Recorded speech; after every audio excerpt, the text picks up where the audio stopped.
Welcome to the City of Peoria Planning and Zoning Commission. The Planning and Zoning Commission is composed of volunteer citizens appointed by the City Council. The Commission is the designated hearing body for a range of land use applications, including general plan amendments, rezones, conditional use permits, and amendments to the zoning code.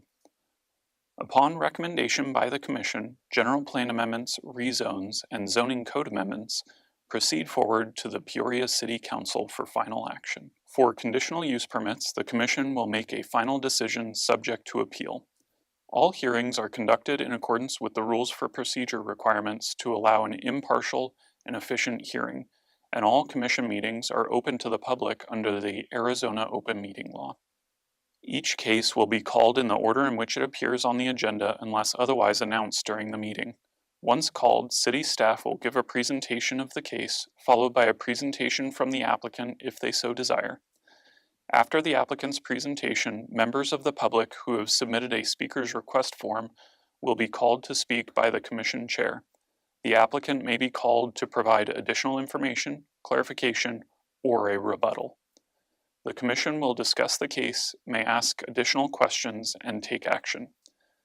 Any member of the public wishing to speak must complete a speaker's request form and hand it to the planning assistant at the end of the dais.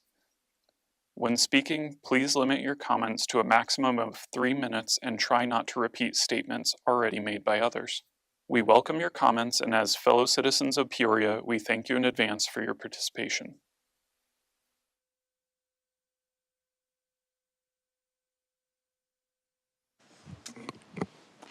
Chair Wademan Powell, I'd like to call our May 15, 2025 meeting of the Peoria Planning and Zoning Commission to order. Commissioners, let's start with a roll call. Vice Chair Phyllis Senor. Present. Thank you. Commissioner Cottrell. Present. Commissioner Aguirre. Present.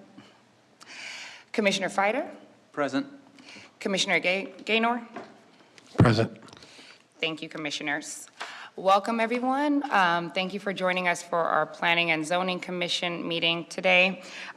This is the final call for speaker request forms. If you would like to address the Commission, please fill out a speaker request form.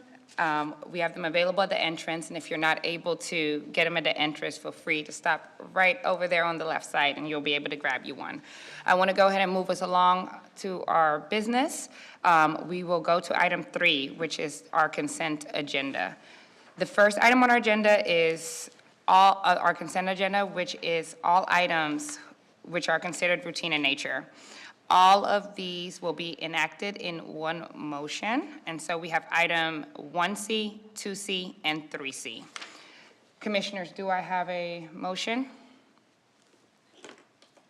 Chair, I'll make a motion to approve the consent agenda as presented. Thank you. Do I have a second? I have a second. Thank you. Move and second it. Please vote, Commissioners.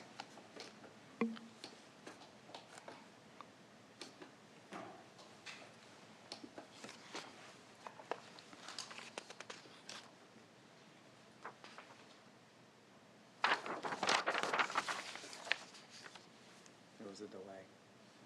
Okay, it looks like we have a delay. Did every commissioner vote?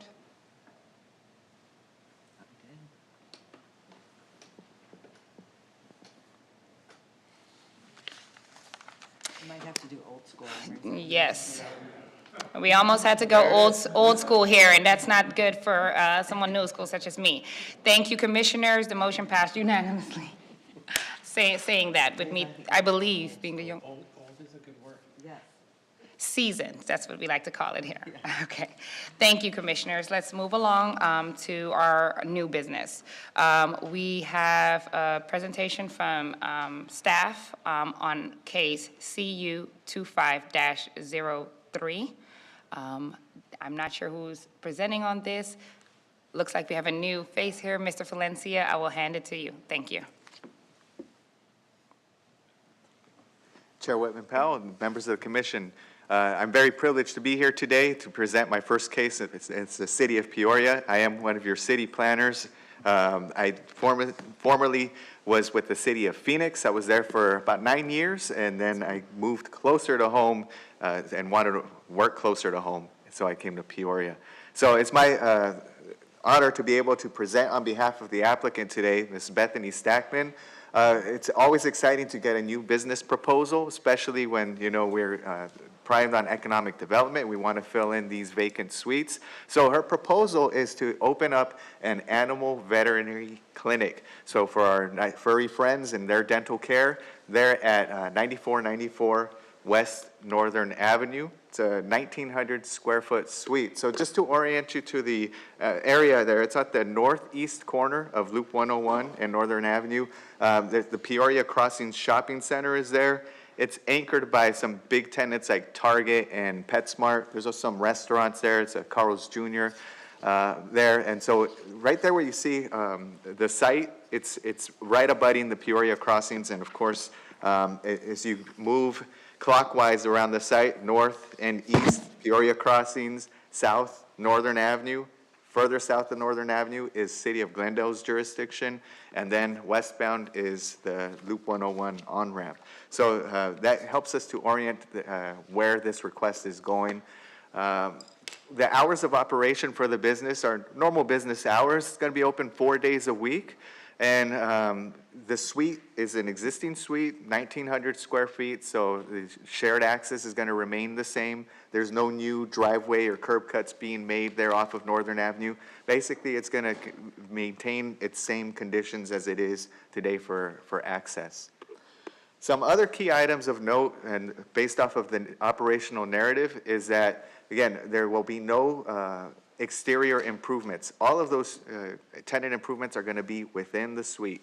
No overnight boarding, which is a question we get a lot. It's like, well, what about the animals? There will be no overnight boarding of the small animals here at this clinic. And there won't be any outdoor dog runs or cat runs, so no animals will be running outside. And they're probably going to be well behaved inside too, I can imagine.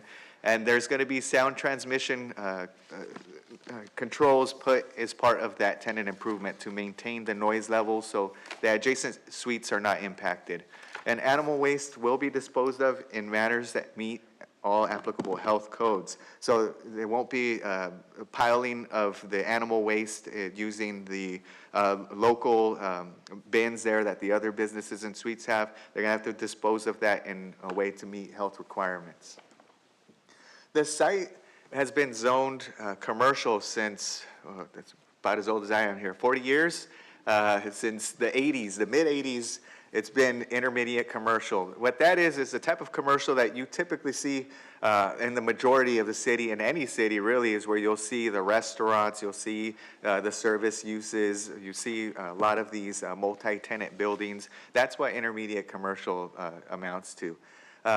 The use being proposed requires what we call a conditional use permit. Meaning there's some uses that are allowed by right in these zones. There's other uses that require the commission's approval to allow that use based off of certain criteria that the ordinance calls out. So we're going to touch base on some of those criteria in a little bit. But then the building itself, this site was constructed in 2007, so we're looking again 20 years here that this place has been in existence too. So based off of that context, you know, things are business as usual when it comes to the site development and considerations here. Through the conditional use process, the commission does have the ability to add additional restrictions. It could be things such as operating hours or screening mechanisms. But based off of the applicant's narrative and their operations, staff found it wouldn't be necessary to really add any more limitations to the business. Also, as a safety valve, the commission has the opportunity to hear this case again. So if staff brings it forward due to citizen complaints that are being received, it would be scheduled for another commission hearing where at that point you would consider whether to revoke that conditional use permit. So there is a balance to all of this as far as what's being requested as well. Just so that you're aware of the notification process, the surrounding properties were noticed The site was posted, a newspaper ad was sent out, so all in accordance to the city's notification requirements. And during that noticing period, there was not one written or voiced opposition that was received by staff. So based off of the findings and the context of what the request is proposing, staff finds that it is an appropriate use because it is allowed in the district with a conditional use permit. It meets the criteria listed, with overnight boarding restrictions and outdoor runs not being proposed. And we feel it is not going to have an adverse impact on any of those adjacent properties. Thus, it is staff's recommendation that the commission approve CU 2503, subject to the conditions of approval found in Exhibit 1.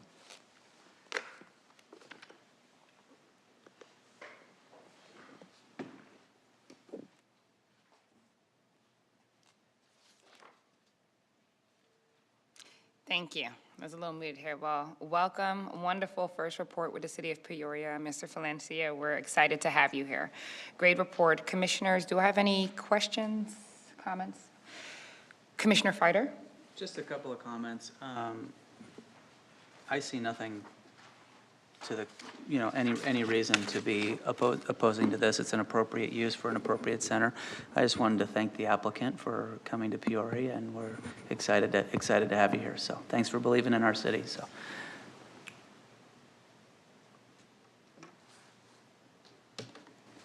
Thank you. Chairwoman, welcome to Peoria. Okay, thank you. I remember you.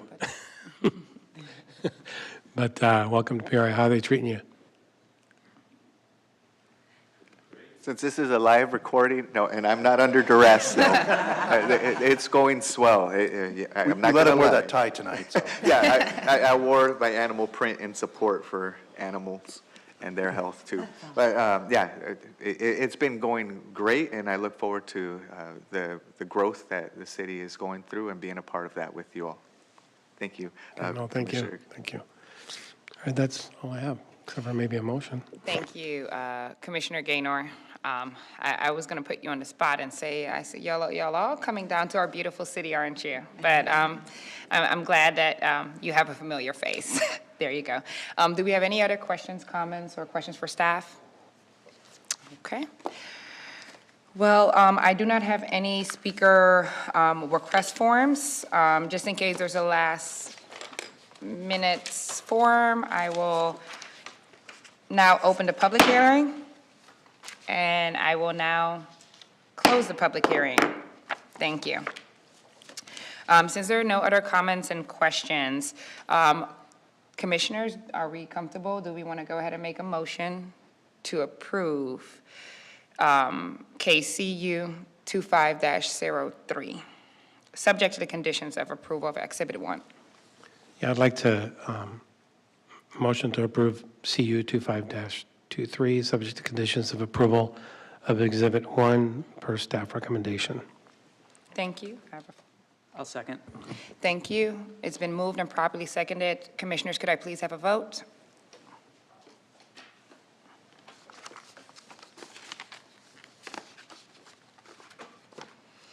Thank you, and it passes unanimously. Congratulations. Maybe my kids will get a puppy now. There we go. Yay. Thanks. No, I forgot I was live. All right, commissioners, let's go ahead and move along. We have item 5R, which is a development activity update. I will hand it back over to staff. Good evening, Chair Powell, members of the commission. I'm going to give Lori a break tonight. She's usually up here presenting in front of you, but what we like to do is we like to present from time to time cases that are under development, to provide you a status report of those, provide you an update of cases that are in flight, that are likely to come before the commission in the near future, and also talk to some code amendments that we have. At the very end of the presentation, I will bring you over to Mr. Elias Valencia again. He's going to talk about one code amendment in particular. He's going to provide an introduction of that. That is one amendment that we're working on, and that was mandated by the legislature at the last year's session that we are required to have in place by January 1st, but we'll get to that towards the end of the presentation. As I'm going through it, if you have any questions, feel free to interrupt me and ask as we go along. All right, so let's talk about some highlights, some recent development activity first. And what we'll do is we'll start in our downtown Peoria area. So you might recall, you might have read some of the press briefings. We had basically the start of work last month for Caldwell Barbecue. That is a site, city-owned site that is being constructed for Caldwell Barbecue west of the old fire station. So that's now under development. What this one is the northwest corner. This is project number 2 in the downtown area. This is what we refer to as the Jefferson House. And it's a northwest corner of Jefferson and 83rd Avenue. It's about a 20,000 square foot site, consists of 3 lots there now. They're all city-owned lots.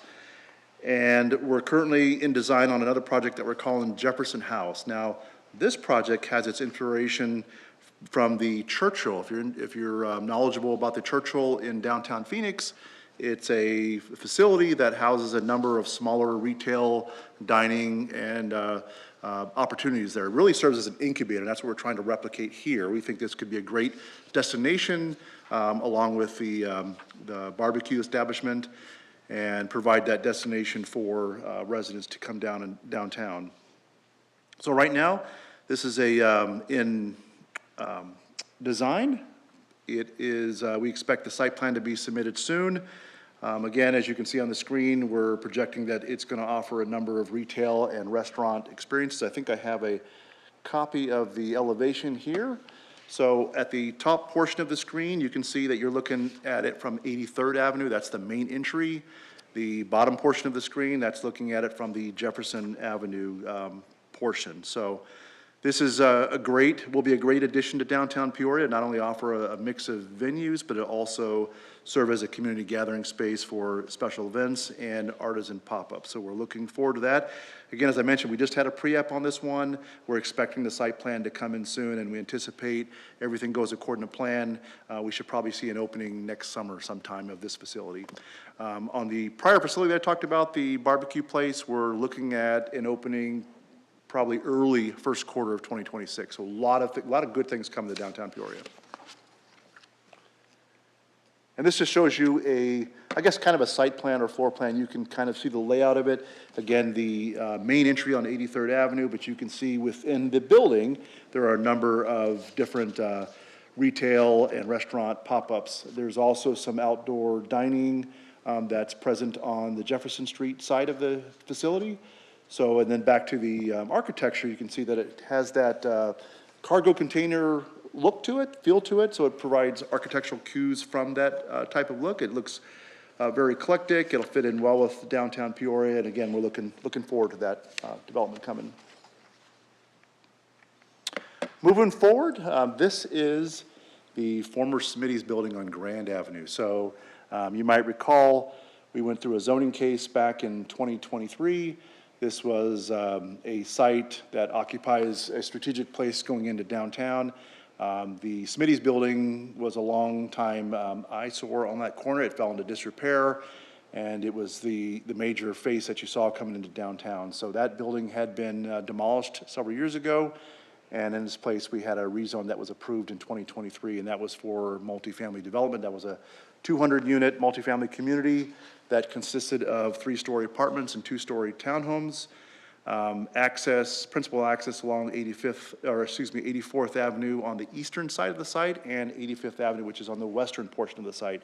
So just to give you an update of where we are in that project, we did grant site plan approval last year in 2024. We recently issued an at-risk grading permit, so you might notice out there the site is fenced off, although I haven't seen a lot of construction activity yet, but we anticipate that occurring soon. Meanwhile, we do have the complete building package in for review, so we're hoping to move that this will come along and add to the critical mass that we're trying to build in and around downtown Peoria.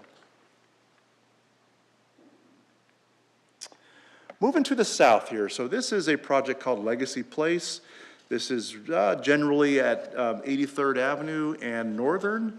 So this was the old Rovey Farms property. You might recall about 4 or 5 years ago, the city annexed several hundred acres of this site, and we went through an entitlement process. This was a joint venture between Shea Homes and Van Trust, and so looking at the project at large, there was 2 major components to it. There was about 150 acres of residential with the Shea Homes portion. The eastern portion along 75th Avenue, which consisted of about 175 acres, that was the industrial portion. And then at the hard corner of 83rd and Northern, that portion was designated for mixed use. So, you know, you can see along 75th Avenue, there is construction occurring with some of the industrial buildings. We've had the Frito-Lay building that's open. We have the Trader Joe's distribution to the south of that that's open. So there is activity that's continuing along that corridor. At the hard corner where I mentioned there was mixed use, we do have a site plan in for the eastern half of that 20-acre parcel for residential. So that's currently under review. And then to focus on the Shea Homes portion right now, this consists of 3 preliminary plats. You can see phase 1 is, they're currently selling homes there in that portion. That portion is complete. Phase 2, that is under construction, and that consists of the portion east of 79th Avenue. It also includes a connection north across the power line corridor and then extending to phase 3. Phase 3 is the portion that extends, that's directly across from Pioneer Park along Butler Avenue. So phase 2, phase 3 preliminary plats, we've approved those. Those are now in construction plan reviews or civil plan review. Moving along, I think this is a case that you saw last year. This is along Thunderbird Avenue, Thunderbird and 73rd. This was a portion of property, about 5.5 acres, that was in a county island. And so going back several years, the developer at first had gone through a very contentious zoning case in the county. They were proposing a multifamily development that, again, a lot of concern by the community. Ultimately, that case was withdrawn. The applicant then reformulated the case into a 19-lot single-family subdivision. Ultimately, that case then received its entitlement through Maricopa County.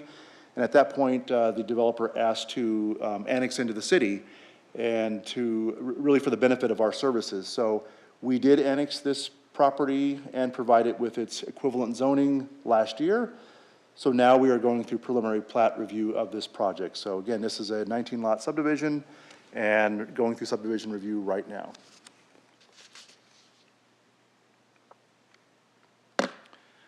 This is a case that West Wing Mountain in North Peoria was entitled, I want to say 25, 26 years ago.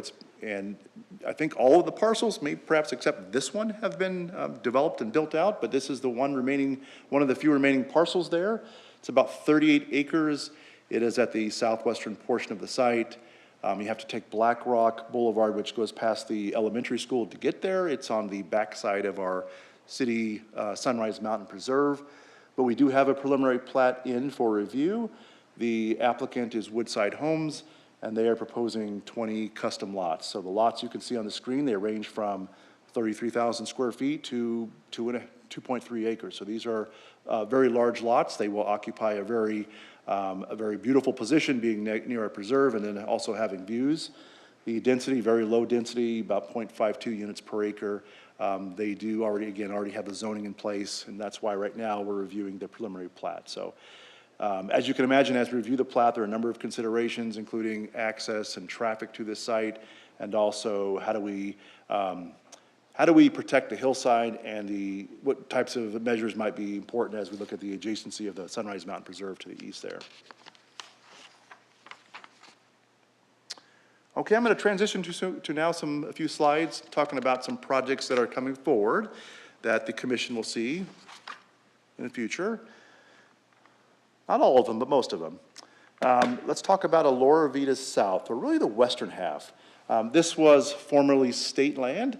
The eastern half was auctioned off a few years ago, and that has been developed by Ashton Woods and Taylor Morrison. You can see that's the square mile that's north of Happy Valley. The northern portion is Jomax, the western portion roughly West Wing Mountain, and 83rd alignment, and then the eastern portion, 75th Avenue. So now the western portion of Lora Vita Southwest, which is about 274 acres, that has been auctioned by the State Land Department. That was auctioned back in October. And the winning bid was $63 million for that one. That was won by Pulte, Shea, and D.R. Horton. And so they are, I'll show you a graphic in a minute, but they are looking to develop 65 single-family homes. Oh, I guess we don't have the graphic, I'm sorry, but 650 single-family homes. In that, it includes a 29-acre open space dedication. So if you were to look at the far southwest corner of that graphic, that's a budding Sunrise Mountain. That is the hillside area that will be additive to our preserve. So that'll be dedicated as part of the project. And then included within that 29-acre open space area is a 2.2-acre trailhead that's required as part of the zoning. So we have had a number of pre-apps with the group. We are now anticipating the submittal of their preliminary plat in the very near future. Could I ask a question Sure. on this? I see in the upper right-hand corner, City of Peoria Future Trailhead, right over there by parcel 7. So is that 2-acre trail that they're talking about in the wash there?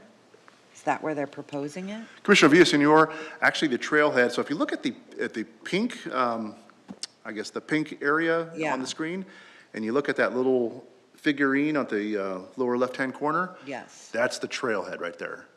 So what is that then up in the corner where it says City of? Yeah. Go ahead, Lori. Chair, Commissioner, so originally the city was contemplating building a smaller trailhead at that particular location. Initial design had started on it. We have since taken a step back to decide if that is the appropriate layout and consideration for it. So what's represented on the graphic was correct at the time. So we'll wait and see if it advances forward. But right now, we don't have definitive that it will move forward as a trailhead. That's fine. I was more curious than anything, and I was confused because I saw those words, but the little guy in the corner. And I'm looking forward to hiking it. And that's a very popular hiking area for sure. Here's another state land auction. This is, to provide you bearings, this is Lake Pleasant Parkway in Happy Valley. So just east of the Fry's and the Lowe's property there. This is a property that's about 72 acres in size. You can see it's got Lake Pleasant frontage and Happy Valley frontage. Looks like a 7. It was auctioned in February for $30.6 million was the winning bid, and that was K. Hovnanian Homes partnership that won that bid. So when you look at the project, and you can see the general plan on the lower right-hand corner, the general plan calls for that yellow category, that's traditional residential, 2 to 5 units per acre with that intervening space. And then if you look just to the north of the Fry's, it calls out for mixed use. And so we have met with many folks pre-auction, and we've certainly met with KHOP since the auction. And so we are anticipating a rezone and a minor general plan amendment to come forward in the very near future, any day now. And they're going to do it in a couple of phases. They're going to focus on the residential portion first. So you're going to see single-family subdivision on the eastern half of that. Also, the portion that's south of the wash, they're looking to amend the general plan to include that portion as part of the residential and not part of the mixed use. So the mixed use piece would be north of the wash. So that's what they're looking to do. And so this site already has its general plan designation, but the applicant will be required to come in not only to adjust the general plan, but also come in to rezone. So this will be required to go through the public process that includes neighborhood meetings and eventually to come forward to the commission for a public hearing. So that's coming forward soon. Here's another auction. In fact, stepping back, we've had about 4 state land auctions in the last 6 months. So certainly, we have a lot of attention from the State Land Department right now, and I would say that the next frontier in development in the valley. So if you look at this site, this is at the northeast corner of Deer Valley and Lake Pleasant Parkway. It's about a 20-acre site. It's just immediately north of the Walmart Center.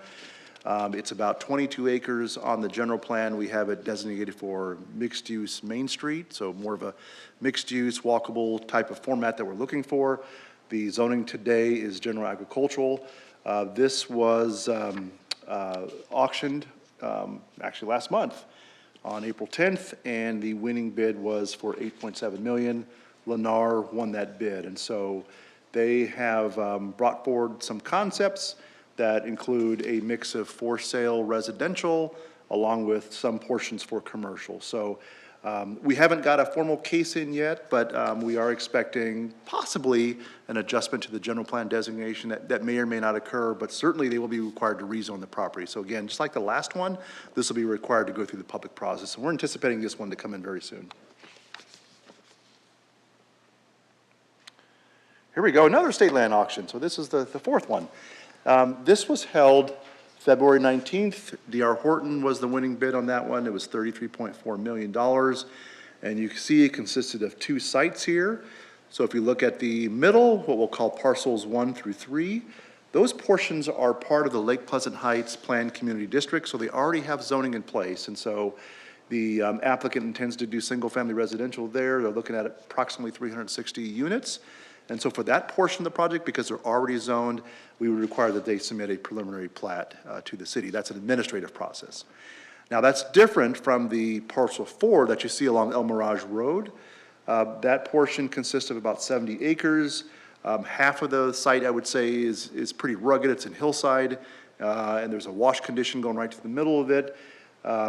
The parcel right now is zoned SR 40 or SR 43, which allows for 1 acre lots. The general plan allows for very different densities. It allows for, I believe, suburban ranch or suburban residential, a little bit higher of a density category, and park open space. And so they would need to come in and rezone the property, because right now they don't have the zoning to accomplish what the general plan suggests they could do there. So they'll come in with a zoning case. They might clean up the general plan designation and the delineation on this property as well. So we might see a minor general plan as well. In their initial foray into the city, they're looking at about 150 single-family units, density of about 2.02 units per acre. So we'll see that one in the future. Here's a case, I guess this is actually the 4th state land auction parcel, but this was recently submitted, and we've sent out notice of application cards to residents. But this consists of the west of Vistancia. So if you look at the graphic, Lone Mountain Road is the northern boundary. 135th Avenue is on the eastern portion of this property. It's about 280 acres. It's currently zoned SR 43, which is 1 acre lot minimum. The general plan calls for traditional residential, which is 2 to 5 units per acre. It also calls for state residential on the lower left-hand corner, that 0 to 2 units per acre. So a mix of single-family designations for the property. So this property was auctioned back close to Thanksgiving. The winning bid for this was $46.89 million.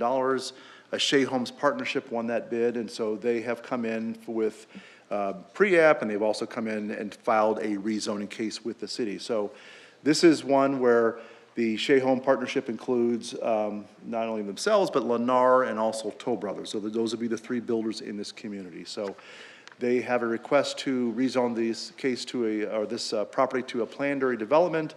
They have an open house already scheduled for June 4th, 2025. And I don't know that we have a graphic to show you right now. We don't. But they are proposing 641 single-family units, which yields a density of about 2.29 units per acre. I'll tell you that the density that they're proposing is less than the adjacent density in Vistancia. Also, the lot size is moderately larger than the adjacent lot size in Vistancia as well. So it's a very similar product type, very similar character than what you see in Vistancia there.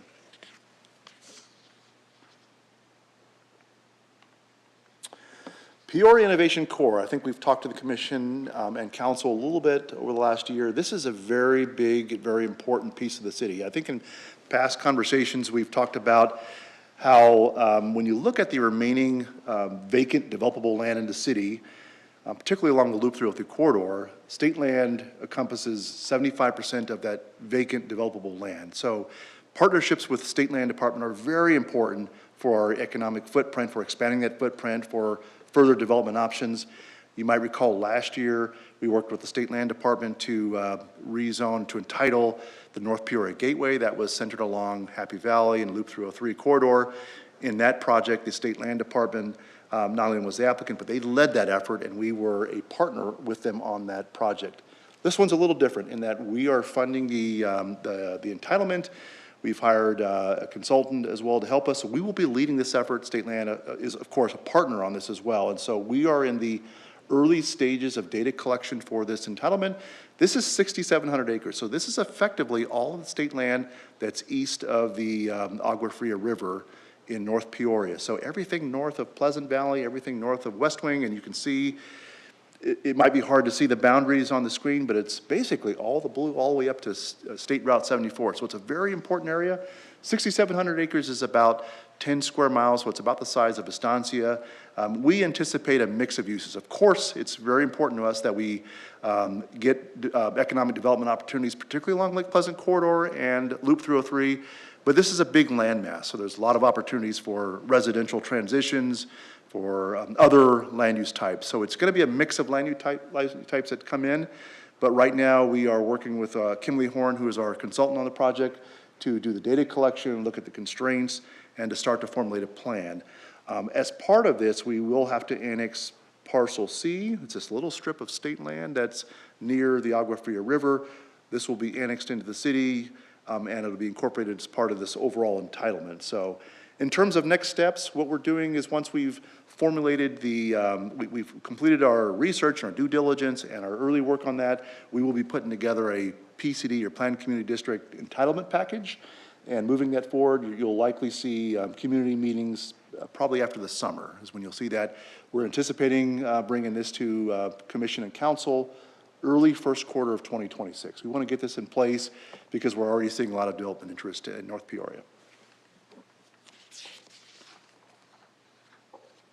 Okay, I'm going to transition to some code amendments that we're working on. We've been very busy with code amendments. You'll recall from last year, we had several mandates that the legislature gave us that we had to work through, that we had very short time periods to enact and put in place. But a couple of these that we're looking at that we wanted to briefly mention to you. The first one with digital signage. So this is, we had understand that there was interest among the city council to consider a code amendment to potentially allow digital signage in limited circumstances in the city. So we brought this to the council at a March 4th study session. And in that discussion, what it was acknowledged was that the Loop 101 has been sufficiently urbanized. There were already 21 digital billboards in that corridor. And so there was some interest in directing staff to pursue a code amendment to look at Loop 101 corridor and potentially also a conversion program of existing static billboards. We have about 14 static billboards in the city, particularly along Grand Avenue, Olive, and I think a few spots on Northern as well. So right now, that is on our work plan. However, we have a few other priorities that are in the queue in front of this one, but this is certainly something that is that we'll be looking at in the future. Also, with our hillside development overlay, this is a very complex ordinance we've had in place, and now that we're really getting into hillside development, that we are aware of some things that we need to adjust in this ordinance. Some things I think we can do quicker than others. Others will take a lot more work on them. But this is something where we need to make some very calculated changes on. Landscape code, I think we've talked about this one in the past. Part 2, so we're looking to further realize not only some water savings, also to make sure that there's balance between water savings and shade. The shade's very important here. And also being mindful of the capital costs that it puts upon the developer. So we're trying to find that balance, and what you'll see is a part 2 of our landscape code update come out.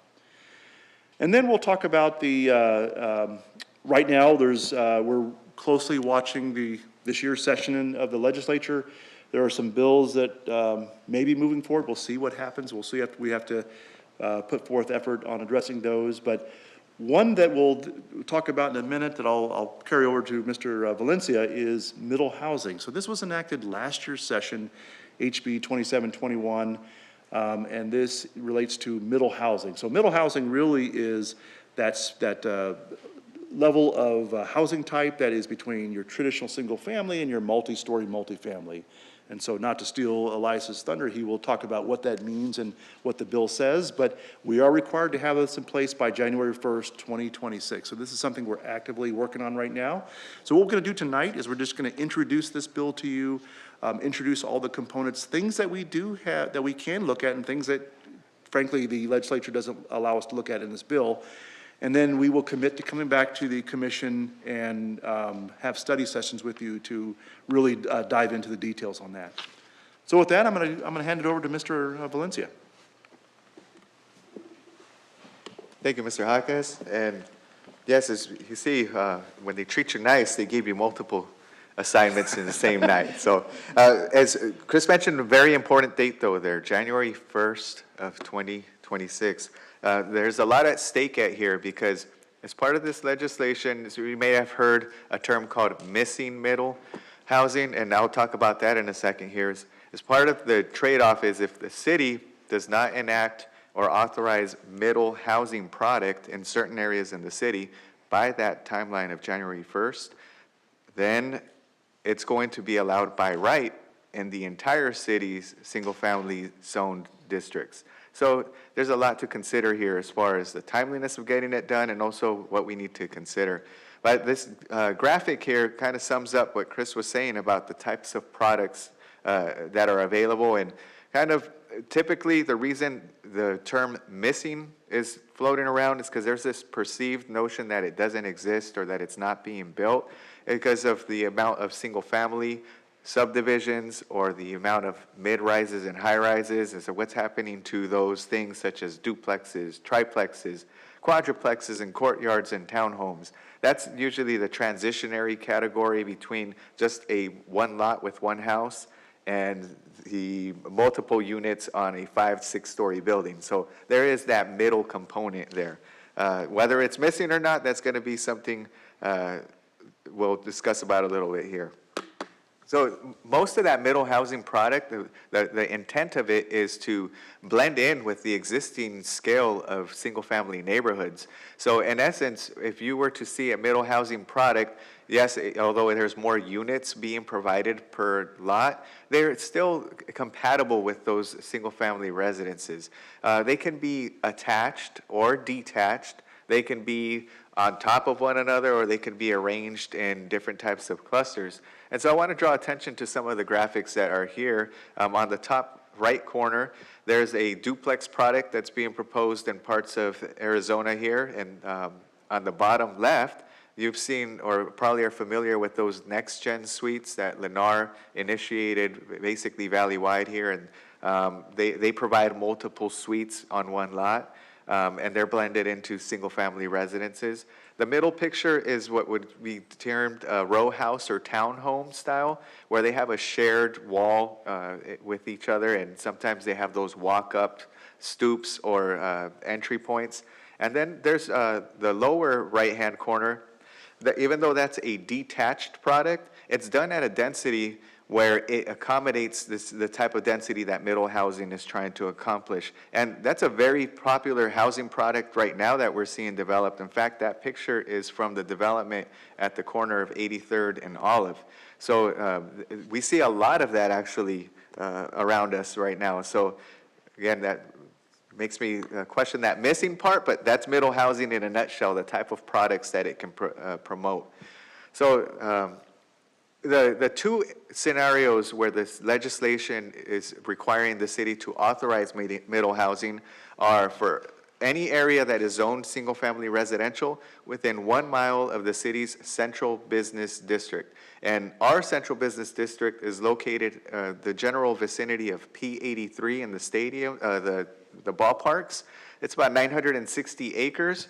And so the diagram, if you notice, it has a 1 mile buffer around that central business district. So in essence, all those areas in there would be eligible for middle housing if they are zoned single-family residential. The thing about it is a lot of those areas right now are already zoned commercial. We have City of Glendale to the north. We have a lot of incorporated area that is excluded also. We'll talk about exemptions in a bit. And there isn't many land that hasn't been developed here or vacant parcels there. Staff is still working with partner cities to try to get some clarity on what type of zoning designations can be considered single-family residential, because we have a lot of planned area developments in here as well. So we need to verify and clarify, is that considered single-family residential per the legislator? Or is this something that's going to be excluded as well? Because if that's excluded as well, then you'll see that the impact or the zone in there is going to be even smaller. And we're going to update this graphic as we get that information. The other scenario is any new development that comes in that's proposed that's 10 acres or more. So that's not just in the central business district, that would be citywide. Any development greater than 10 acres, contiguous acres, is going to require us to authorize a minimum of 20% of that development to provide middle housing product.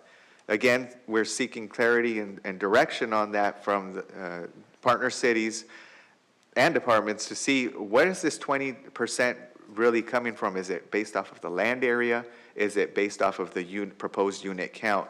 And also, what is considered a new development? Is it something that hasn't been platted before? Or is it something that's taking portions of the existing entitlements and rezoning those or re-entitling that? Or is it anything that triggers a permit? So we need that clarity. Once we find that out, it's going to help us to do a more thorough analysis as to what are those factors that are going to allow for middle housing. So now here are some of the areas that middle housing would not be applicable to, even if they met one of those two scenarios off the top. I think we have a question. Oh, sorry, Chair Whitman-Powell, go ahead, please. Thank you. We were going to wait till you were done, but yes, we do have a question. Vice Chair Phyllis Newell. I'm sorry, I can wait till the presentation's over. You said feel free to interrupt. So we're hopping in. No, it's I just a defer. question because I know this has been in a place for a while and there seems to be a lot of unknowns. So it's no surprise to me that these things weren't decided ahead of time. So we don't know the answers to some of this stuff, like how do you define 20%? Is it land or unit? So they don't have the answer yet? The state? You know, Commissioner Villasenor, so unfortunately, the language in the bill is vague, and so we've been talking with some of our peer cities. We're expecting a model ordinance to come out from the League of Cities, but we're all in the same boat. We're all trying to understand, what do we mean by new development? First off, as Mr. Valencia Right. spoke to, and 20%, what does all that mean so that we can properly construct the ordinance? Okay. But no, the bill was not, often lacks clarity, so. Yeah, it's no surprise. Yeah. It's just, it's interesting, how are we supposed to work on something if we don't have some of these basic FAQs figured out? Right. Yeah, thank you. Valencia? Thank you.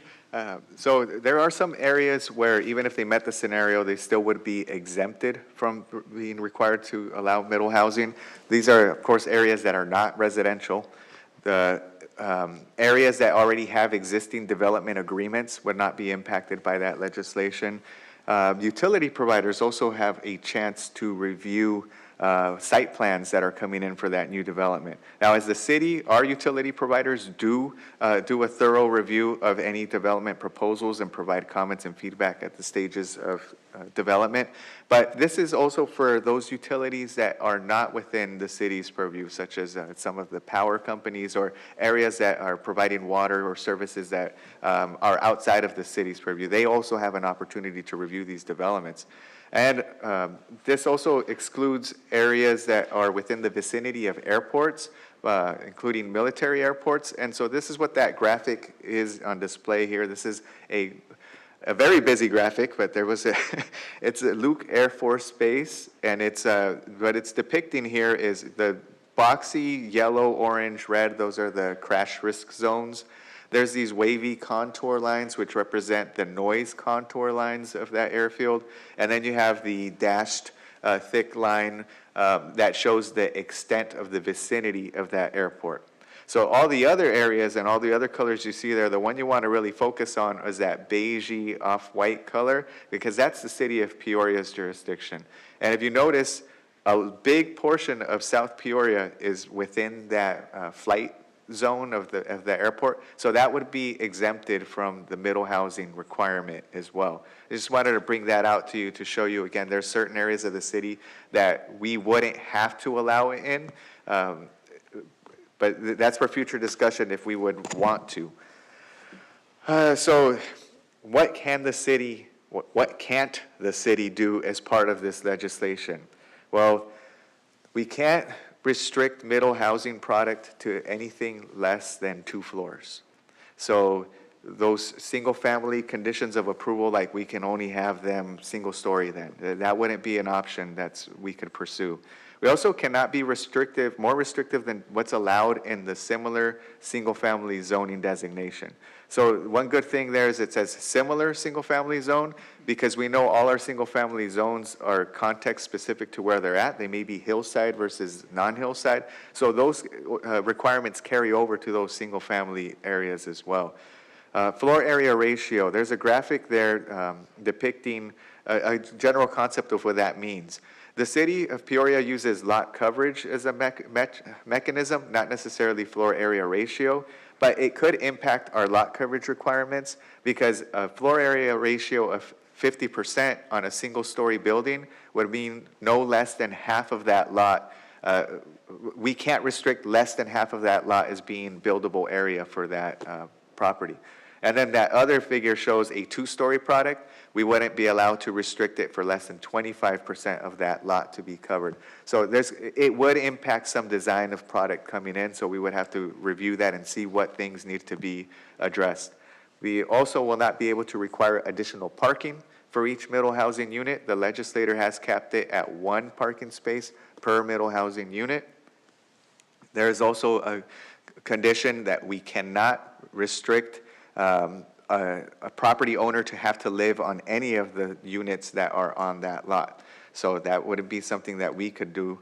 Or also compliance with commercial building codes or fire sprinklering requirements. So that's to accommodate or facilitate the ability to roll out some of these middle housing units. That's why the city cannot intervene with those regulations. What am I doing? Wrong buttons there. Okay.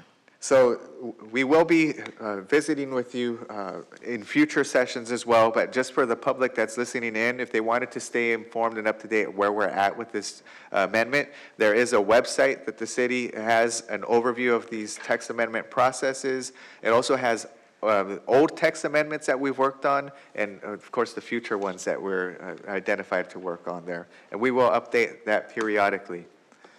As far as the timeline, you heard that January 1st date is, so we have that timeline is our drop deadline there. So we have a few months between now and then to get the process rolling.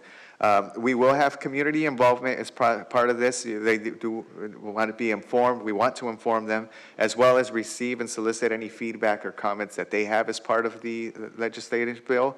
We will collect and analyze that feedback and present it to you all at a study session in September. And at that study session, it's going to be critical that you are in attendance because we're going to look at you for direction and guidance on what other areas should we consider, or which direction should we take this middle housing to. We'll be back the following month to process the feedback that you gave us and present you with the draft language and hopefully get a recommendation from you so we can move it to the November City Council consideration date. That would then help us to hit that January 1st timeline with about a month of leeway time there. Chair Powell, members of the commission, if I could just say too, you're going to go back to the prior slide. We do have one study session program, but I want to put this out to the commission. I mean, there are some things that we need to discuss, and if we need to plug in, as we get clarity on the bill, additional study sessions, we're willing to do that. We certainly will do that, okay?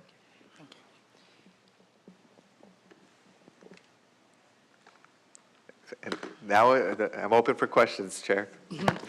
Thank you, Mr. Valencia, and thank you, Planning Director Hawkes, for that clarification, because I think just my quick comment, along with Vice Chair Villasenor, I'm a little confused on the clarity, right? 20%, and then we have a lot of this that happens, right? We have legislative bills that come down and we're asked to make a decision. And so for me, I do think I will be doing my digging, educating myself on HB 2721, but definitely as we, have more questions, just hoping that, staff can be available, because once again, I did see the impact was moderate, right? But there is still an impact. And so just so we can be intentional and strategic with future city planning and zoning, I just want to make sure that we are educated on the bill and have real understanding. These numbers, 20%, I'm a little confused on it too. And I like the fact that our vice chair, she notices things like that, in the right, or where, she sees those gaps. And I just think clarity is going to be intentional for sure, because the city is going to be looking at us on how we're recommending this to city council. And so I do think that clarity on the bill and clarity about those numbers, other than that, is going to be necessary. So could staff be available if we have any offline questions? Chair Powell, members of the commission, absolutely. What we'll do too is we can send the commission, we'll send you a copy of the bill. It's a pretty short bill, but we also put together a briefing sheet. I happen to like bullet points, just to summarize it. We'll send a briefing sheet out to you as well for that. Absolutely, absolutely, yeah. Just want to make sure that we're assuring that as we're looking at this, we're also educated on all aspects of the bill. Perfect. I have a few comments and questions. Commissioner Cottrell? Thank you. Thank you. I'm going to go back a little bit. So some are the bill and some are farther back in the presentation. So this HB 2721, am I correct that it is not passed yet at the legislative? Chair Whitman Powell and Commissioner Cottrell, this bill was signed by the governor. It is passed as of May of last year. Okay, okay. And most of my questions actually go back to all of those state land pieces. Oh, okay. And one of those exhibits, they're right next to the fries up there on the northeast corner of Oh, Happy sure. Valley. That one. Yep. There's a little knob there. Am I correct in assuming that all of those are the hillside, that those are being protected? Part of their, is that little knob on the north side? Chair Powell, Commissioner Cottrell, so I think what you can see in green there, you see the wash corridor, which is protected as part of our desert lands ordinance. Also, we have a hillside ordinance which would protect that little knoll there. Okay. And then, since this is my area and I use all of these trails daily, please remember, trails. I think there's a trail through that wash, actually, that's being proposed. That would be great, even on the other one, on the other side of Sunrise Mountain, all of those, I'm assuming you guys Yeah. are pounding for those Absolutely. trails, so keep them in. And I guess, how do you guys address the one that's on West Wing, tucked back in behind the water? Go back. Oh, let me go back, went the wrong way. That one. That one. How do you address if there are already trails in there that are, they look like they're trails, everybody uses them all the time, we see people on them all the time, they might not be official trails? Is there discussion with that of new trailheads or easements or anything like that with those owners? Chair, Commissioner, it's a great question. So as the city's looking through in the area, Sunrise Mountain Preserve has some very specific trails called out. Those are available in a wonderful map that we provide online. For those conditions that are looking to, they're more wildcat, we do try to navigate a fine balance. As this development comes in, we want to make strategic connections where they make sense. And so there may be one or two connections that are the prime connections that we'll want to work through the community, but there really needs to be a balance and a necessity to make that connection. When we do see wildcat trails, sometimes we'll go back through and mitigate those situations. Sometimes they're left as is, folks have already traversed them, and we just acknowledge them. But in particular, as we're up against Sunrise Mountain, we want to be cognizant of the hillside condition, first and foremost. We are cognizant as people buy custom homes, there's a tendency not to want to have trails in their backyard looking with folks in there as well. So that's where we try to make the balance. Where does the connections really need to be? Are these public trails? Are they private trails? What kind of condition are they? So it is a balancing act. We do have certain policies and procedures in place through the Peoria Recreational Open Space and Trails Master Plan that we use. So we do have forward thinking, but we also want to be context and site specific. And so that's part of, and I wish the gentleman was here, is, on the long-range side, we have Greg Loper, who works with the Parks Department as we're working through. He does coordinate on multiple disciplines to make sure that the trails that we're asking for make sense.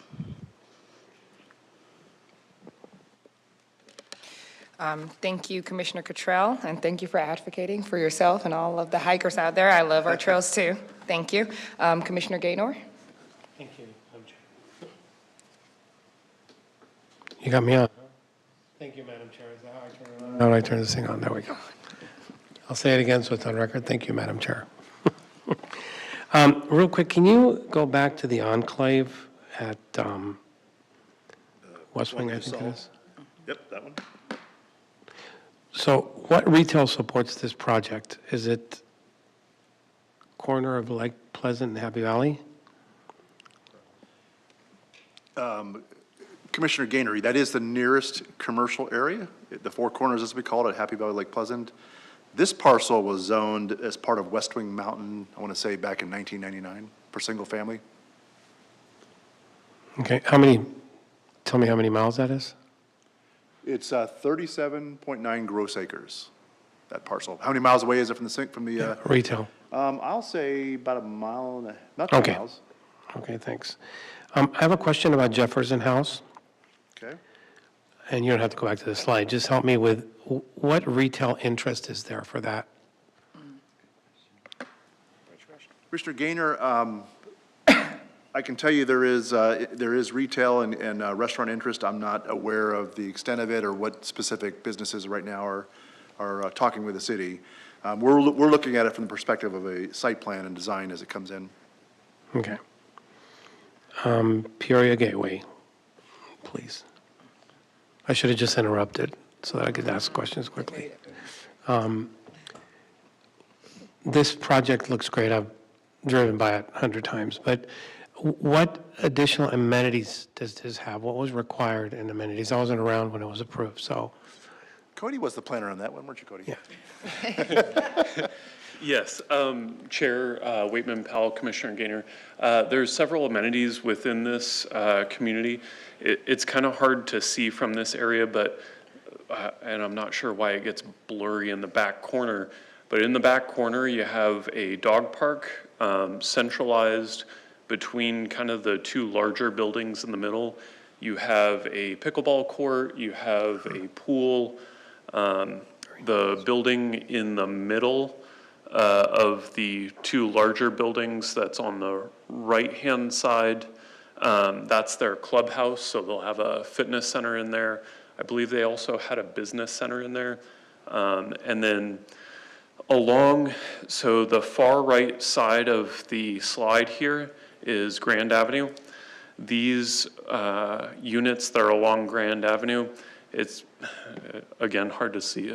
I feel like I'm painting a terrible picture with my words, but ultimately between those buildings, there's little courtyard features, and it has a ramada along with barbecues and kind of a fire pit area.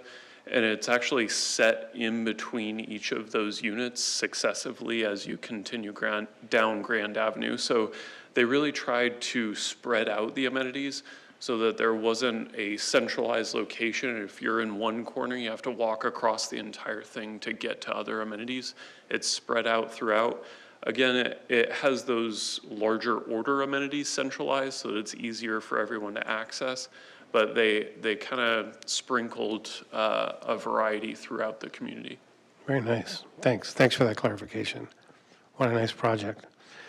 And could you go back to and again, these are just questions also for me, my learning process. There was a property that is on 83rd Avenue and Olive. It's one of the apartment homes for rent, whatever that is. Oh, this one, 83rd Northern? Yeah, 83rd and Olive. 83rd and Olive. Do you have that slide? That's the one you were just asking about.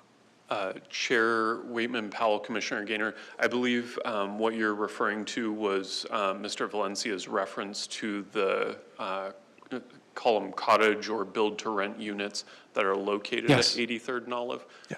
I don't think we have anything other than the middle housing slides that has a picture. That middle of our housing, if you can bring units. that, Yeah. bring the middle housing slide up real quick, so I can remember my question. I should have interrupted. I guess my question around middle housing, and I am very interested to see what happens. We hear that the legislature is coming down with all these new rules that the cities have to abide by.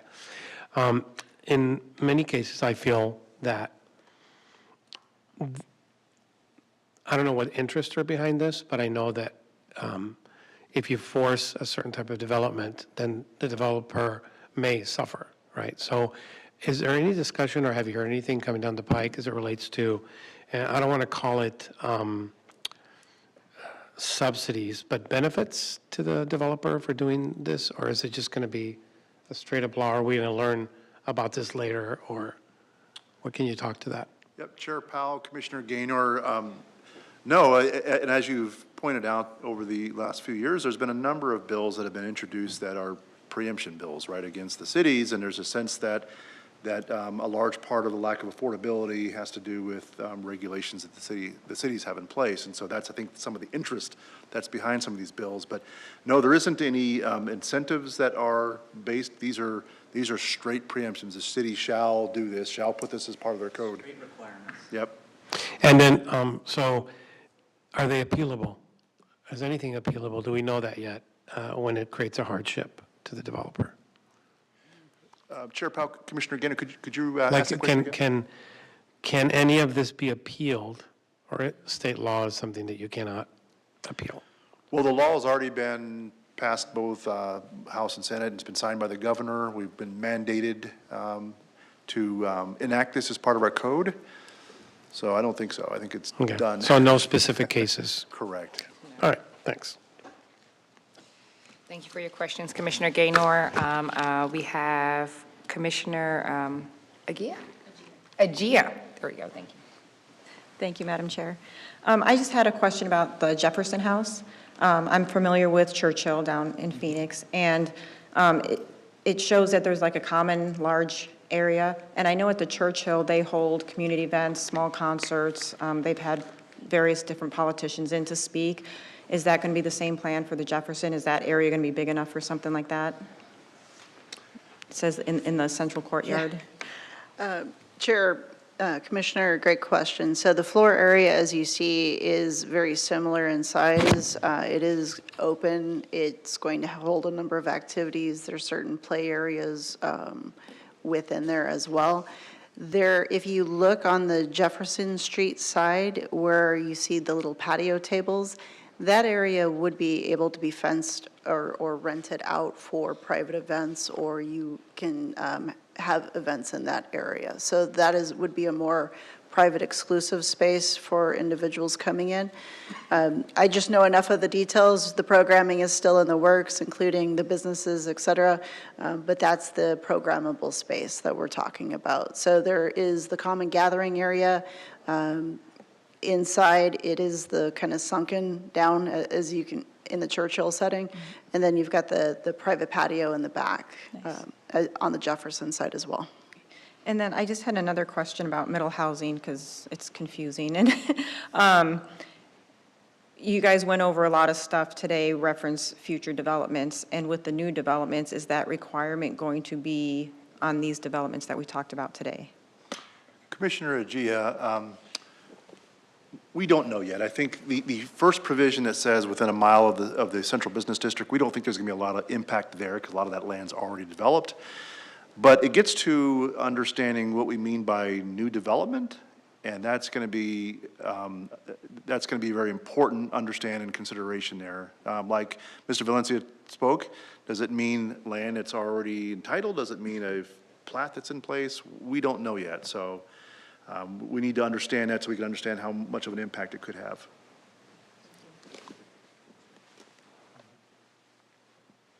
Thank you, Commissioner Agia. I have one more, Vice Chair Phyllis Senior. Thank you, Chairman. I believe I've requested this before, and I think it would be beneficial to us all if we, for a future meeting, had an update from the public policy person, staff member with Peoria. I think that there's things like this all the time that impact cities that we're essentially mandated to do, and I would just love to be informed of anything that might be on the horizon that is of a concern to our community. It might not be specifically planning and zoning, and I'm not saying a comprehensive like 101, but maybe some things that are of concern that the city is watching or working on, just so we're informed as well. And it's just a recommendation. And then as just a general comment, I still, for the record, I'm concerned about parking at Jefferson House. Still concerned, but I pray it'll all go well. Thank you, Vice Chair Phyllis Senor, Commissioner Freider. Just to add to the Vice Chair's comment of being, informed in advance, so instead of being presented with regulations or state law that we now have to fend off, give us an advance notice, so if we needed to get involved previously, prior to the actual legislation being enacted, so. Just Yeah. maybe a periodic kind of legislative update. Legislative update makes would be sense. Yeah, help- we've- Would be helpful. Been successful defanging or defeating a lot of bills, but some of these continue to make their But way it would through. just be nice to know of Yep. those in advance instead of after the fact, and we're like, oh, you got to live with this? Understood. Without giving us an update, so. Yeah, thank you for that, Commissioner Freider. I think that's what even my comment was leading to, right? We want to be educated on the bills before we have to make recommendations that impact our city and residents. And so I'm in full agreement with Vice Chair Phyllis Senor, Commissioner Freider, who's also a past chair and understands this, that we do need a little bit more education just so that we can be prepared, and we're not here like a deer in headlights and we're looking at each other and we're asking 100 questions, right? So if that's a possibility, maybe we can talk about that offline, and a legislative update would be helpful for all of us, I believe. Thank you. We have one more comment or question. Commissioner Gaynor? Yeah, thank you. Is it on? Yes, no? Jeez. Thank you. I don't mean to keep us here longer tonight. My apologies. I have just a quick question. Is it appropriate for me to ask you to send us the slide deck from tonight so that we can just have it for record? I don't know that we got it in our packet. Chair So- Powell, Commissioner Gainer, we could send that to you guys. Okay, Absolutely. thank you. Thank you so much, commissioners, for the questions. Great discussion and comments. Do we have any more comments? Anything from staff on this specific update?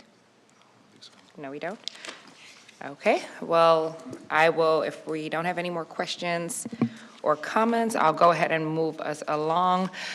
We will do a call to the public. I'll open public comment on this item. Seeing I have none, since I have non-agenda items, I have no, if you have any non-agenda items, feel free to speak, but since we have none on this, I'll go ahead and close the question and comments, and then now I'll open up the call to the public. I think I did it twice, for non-agenda items, so not on item 5, but seeing we have none, we'll move us along to reports from staff. Thank you. Great. Chair Waitman Powell, members of the commission. Firstly, a couple things. I'd like to welcome our new commissioner, Commissioner Gia, to the commission. We're very happy to have you here. Be a great addition to the team here. And then secondly, I had sent out an email, and I think I'm understanding that maybe perhaps it didn't quite get to everyone. So I'll maybe provide a few of those updates here.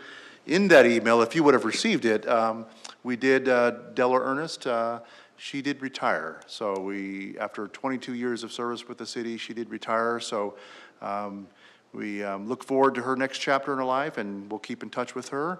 And to my right, you've all met Christy Duffy, so she had some time to train with Della, and so we're very lucky to have Christy on our staff as well. The other update I had provided in that email was Mr. Commissioner Doug Myers, he had resigned, so he got a promotion with the Tempe Fire Department, and so that promotion didn't afford him the opportunity to, the time constraint to come to commission. So we did lose him. So we do have a vacancy that we're now recruiting for. And then finally, just talking about our next commission meetings, we're on the doorstep of summer, I'll say. Our next meeting is scheduled for June 5th. You can see outside of that, the 19th, that's Juneteenth, that's a holiday.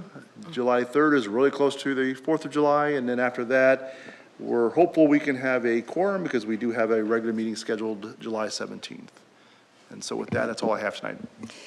Thank you, Planning Director Hawkes. I'm taking a personal point of privilege. Would love to thank Mrs. Della Ernest for all of her hard work and service to the city. Truly has been a joy working with her, whether it was dropping off last-minute packages or things as such. And so I know we're in good hands. So welcome to Christy Duffy, and thank you for all the work that you're doing, and we're excited to have you. And then, of course, I would like to take another point of personal privilege and welcome our new commissioner that we have here, Commissioner Aguia. We're excited to have it. This is the most women I've sat on the commission with, okay, the years that I've served. I don't know if that's the case, but I'm very excited to have you. We got some girl power here, and so we're excited to move business along. I'll move us along. Do we have any commissioner updates, commissioners? No commissioner updates, no updates from me either. Seeing no further business, I now call this meeting adjourned. Thank you.